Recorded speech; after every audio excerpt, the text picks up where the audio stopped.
The Senate just voted to overturn decades of precedent by eliminating a rule that allows a minority to block final votes. Senate Democrats threw out the rule, which can require a 60-vote majority to assure a yes or no vote on presidential nominees to the courts, cabinet departments, or other agencies. This change in the rule will provide for no future abuse by either political party when it comes to the use of the filibuster. So it solves the problem on a bipartisan basis. Should a nominee for a lifetime appointment to the highest court of the land receive 60 votes for approval? It's a standard we've accepted now in the Senate. But when it comes to this one, the Senate Republicans are saying, let's make an exception. Let's put our nominee, Neil Gorsuch, in, even if he doesn't get 60 votes. The age-old rules of the Senate are being used to paralyze us, and the public is begging us to act. Well, it's a new world. People demand action. The old rules need to be modified, and that's what we have done today. We haven't ripped them up. We've modified them in ways that can make things work. Who in America doesn't think a president, Democrat or Republican, deserves his or her picks? And if Judge Gorsuch fails to earn 60 votes and fails to demonstrate he is mainstream enough to sit on the highest court, we should change the nominee, not the rules. Well, it's a new world. People demand action. The old rules need to be modified. And that's what we have done today. We haven't ripped them up. We've modified them.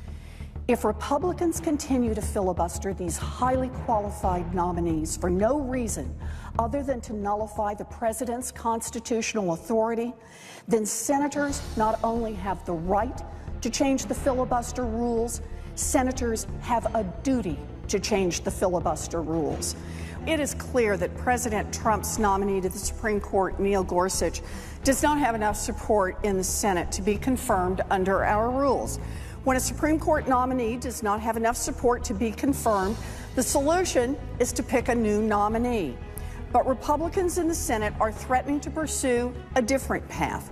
They are considering breaking the Senate rules to force the nominee onto the Supreme Court anyway. Then senators not only have the right to change the filibuster rules, senators have a duty to change the filibuster rules.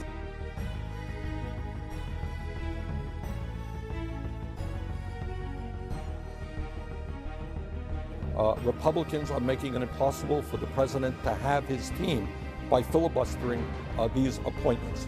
But what's happening, unfortunately, is we can't get 60 votes to overcome a filibuster, and the Senate is largely dysfunctional. That's what we're trying to deal in a small way today. Frankly, I would go further.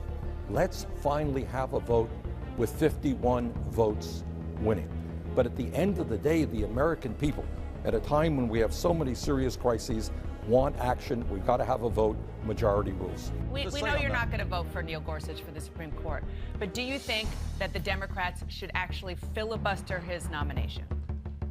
What I think is if he does not get 60 votes, the Republicans owe the American people the obligation of bringing forward somebody who is more moderate, who is not an extremist. Sounds like a yes. You're for a filibuster. And that's what the American... It's not a question of filibuster. I am for the Republicans obeying the rules that currently exist and not changing those rules. And the rules right now, for good reasons, are 60 votes.